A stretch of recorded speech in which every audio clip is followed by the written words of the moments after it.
Welcome back to the channel, you guys. I'm Billy D, and this is Done Different. The first video since I changed the name of the channel. I'll talk more about that in a later episode. But today is part one of the new Grand Prix build.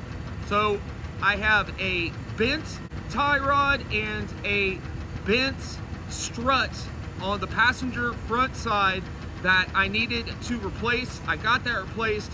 I went on this 620-mile trip to the Texas Tornado already, but this video is going to be of getting that strut changed, the off-road tires on, and getting it ready for the trip. We'll get to that gambler in the next video. So let's go ahead and get started working on the Grand Prix. So I went ahead and took the wheel off, and as you can tell, have a very bent strut, and was causing the wheel to camber out and be about 2 inches further back. So let's go ahead and swap this out.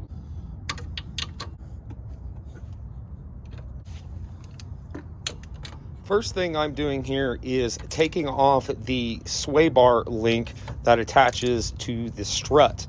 Now, my original plan was to take the strut off of the Monte Carlo, which is my parts car, and put that strut and whatever parts I needed from the Monte Carlo and put it on the Grand Prix. Well, unfortunately, the mounting point for the sway bar on the Grand Prix is on the strut, but on the Monte Carlo is actually down on the A-arm. So because of that, I would have to have manufactured some sort of bracket to attach it to the strut, and I just don't have that ability here. So I ended up, which you guys will see later in the episode, buying a strut from my local AutoZone, which ended up slapping right in and making things easier anyway, because the Monte Carlo's strut, even if it would have worked for the Grand Prix, I could not get the bottom nut off. It was so rusted on, even after 24 hours of penetrating oil, that I ended up snapping a wrench and 2 adapters trying to get it off, which again, you guys will see here in a minute. After taking the sway bar link off, then I just spun the nuts off of the bolts that hold the wheel assembly on.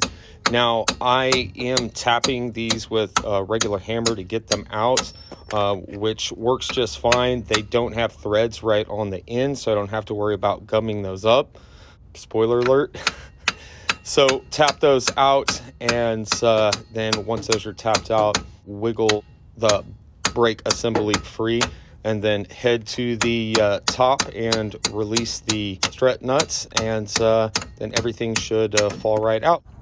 I did end up taking all 3 of the strut nuts off after loosening them, and I really should have left them in place after loosening them so that the strut didn't just fall right off into my hands and possibly cause injury or more damage, but I did manage to catch it without a problem. Here I'm just trying to tap loose the old strut from that bottom assembly so that it pops off fairly easily.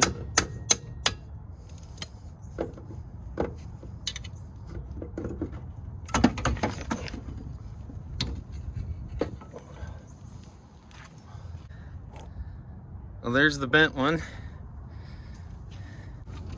Something you've probably noticed by now is that I did not disconnect the brake caliper and then hang it up out of the way like you really should do on a job like this. The amount of pressure that was being put on the brake line really wasn't hardly any at all, and so I just went ahead and left it attached. But do that at your own risk. Works for me, but you definitely could damage your brake lines and end up having a much bigger job on your hands if you don't disconnect that caliper first. Speaking of doing things the wrong way, as you probably noticed here, like an idiot, I did not put the castle nut upside down and then back on the bottom of the tie rod end as I was banging the tie rod end out. That in turn ends up damaging the threads, and you end up having to get a new tie rod, which you'll see here soon. Okay, so yesterday I was trying to get the boot off of the inner tie rod, which you can see that kind of green plastic sleeve. It attached right there. I was able to finally get that boot off this morning by using a smaller pick instead of using a screwdriver. I was able to pop that loose. There's plenty of videos out there on how to do that, although I am going to try to video me taking the one that I'm going to replace this one with off of the Monte Carlo. The reason I'm replacing it, see that bent tie rod that actually looks like it's supposed to be bent? It's not. That's supposed to be straight, which is why I had such massive camber and the wheel was back up against the wheel well. But fortunately, I can pull that one off the Monte Carlo. Should go right into its place, and then get the strut on there, and we should be good to go. So let's go ahead and get to that next.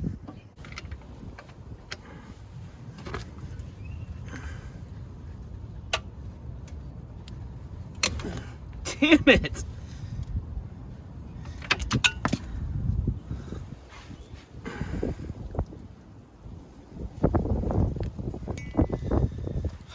It's the second one I've broke on this, even after penetrating oil.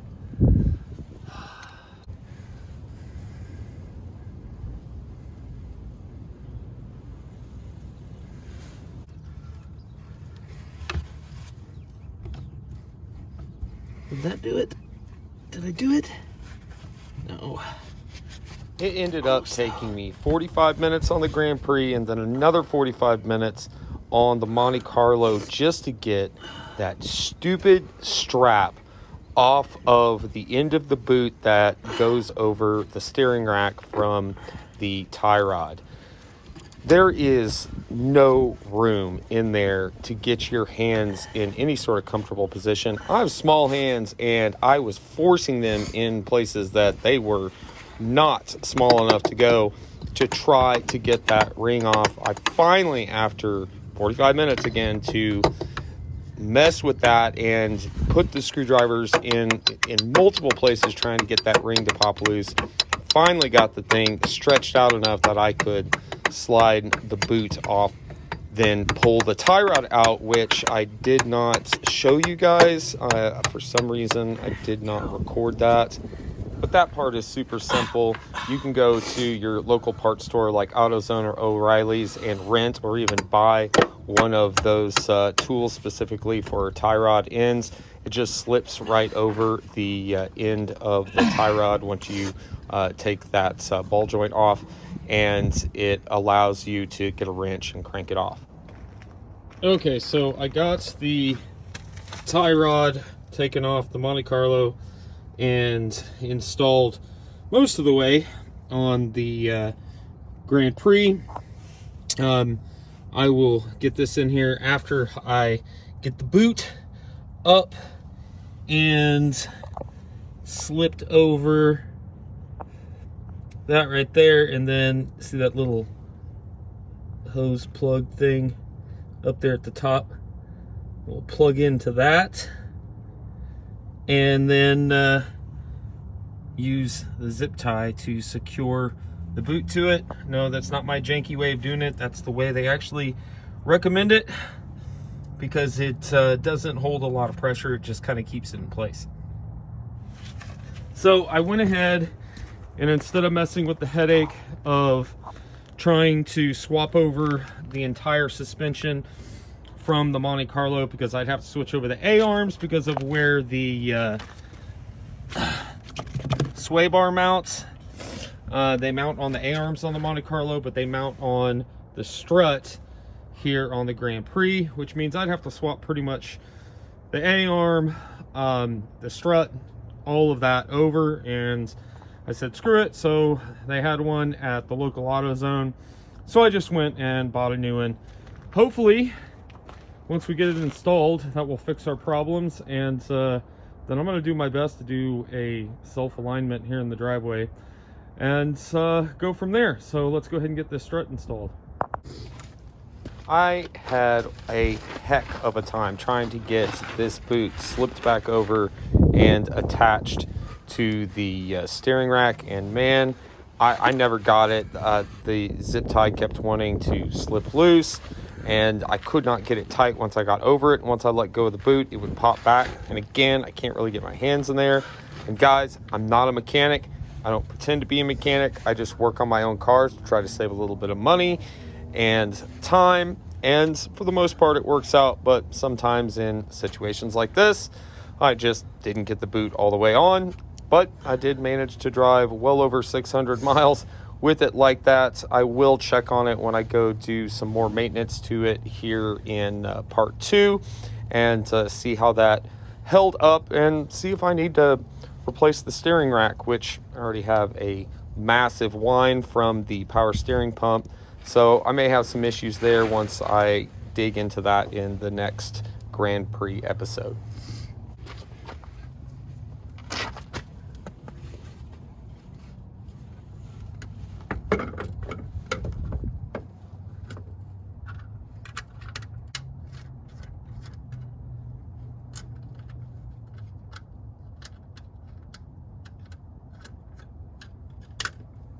Okay.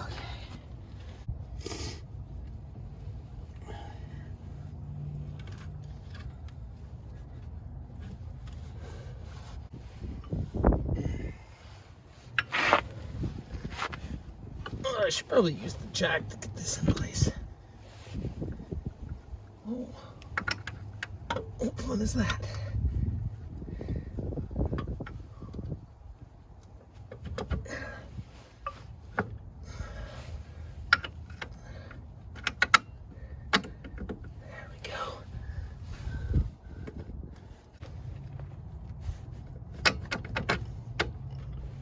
Okay, let's see if we can get the other one in.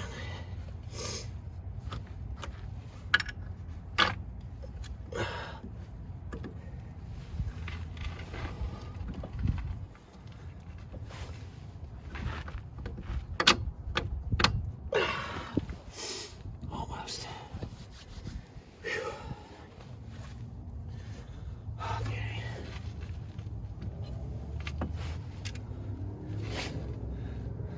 Get a love tap.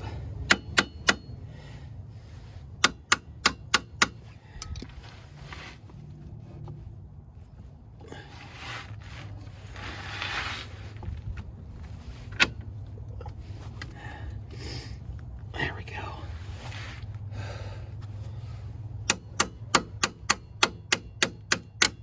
Oh, and in case you're wondering, this isn't a good wrench anymore. This is one of the ones I snapped off trying to get this bolt off the Monte Carlo. So now it's a hammer. Oh, for Pete's sake.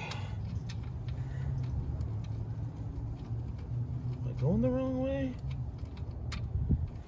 Nope, I just can't get it lined up. Hope I didn't gum up the threads when I banged it out. Yep, I jacked up the threads. I hammered it out without putting the castle nut on it, like an idiot. Shit. Well, let's see if the other one will work. I do have two. Did I do the same thing to this one too? Ah, for crying out loud. Well, crap. Maybe I'll be running back to the store for a tie rod end. Son of a gun. Isn't that just fucking wonderful?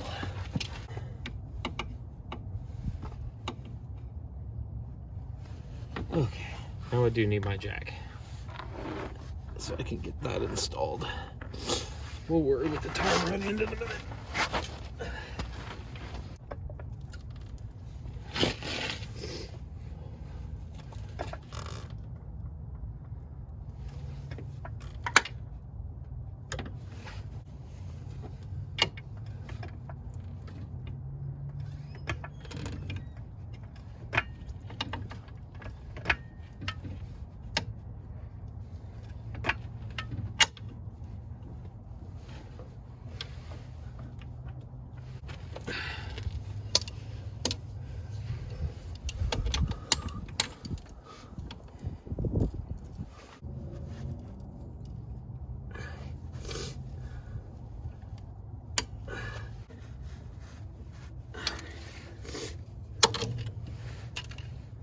we go.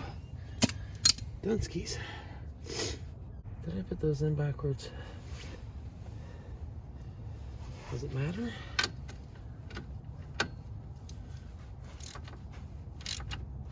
I think it does matter. Shit.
A little bit, maybe?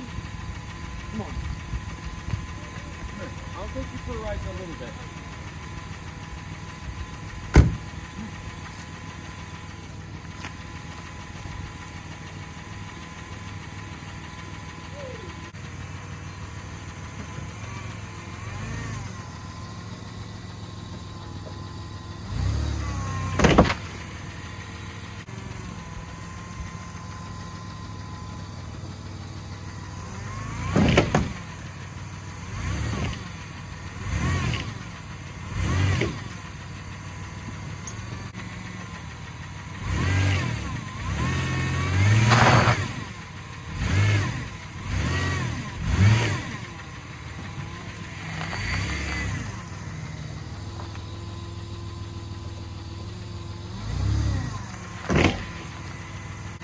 All right, it isn't perfect and it's not as good as the other side, but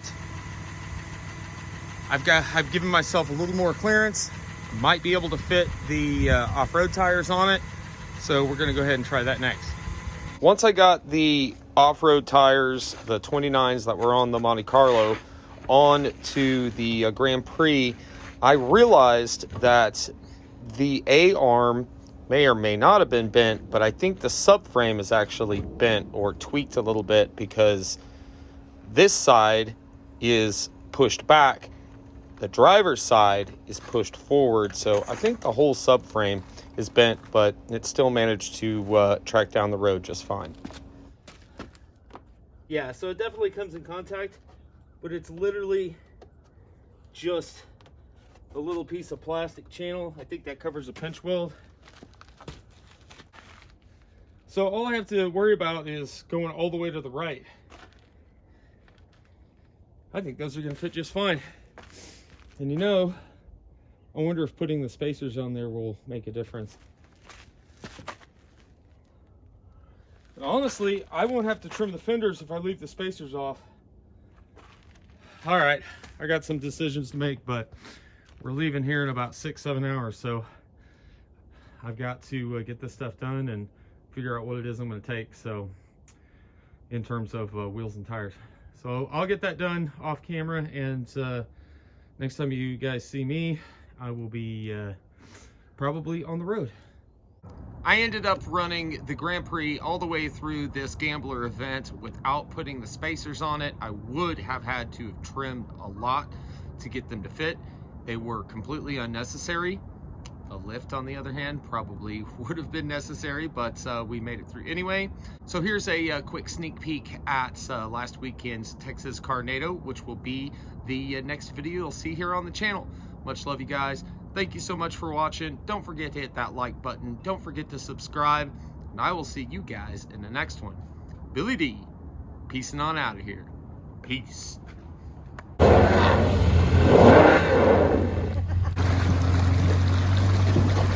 We got slack.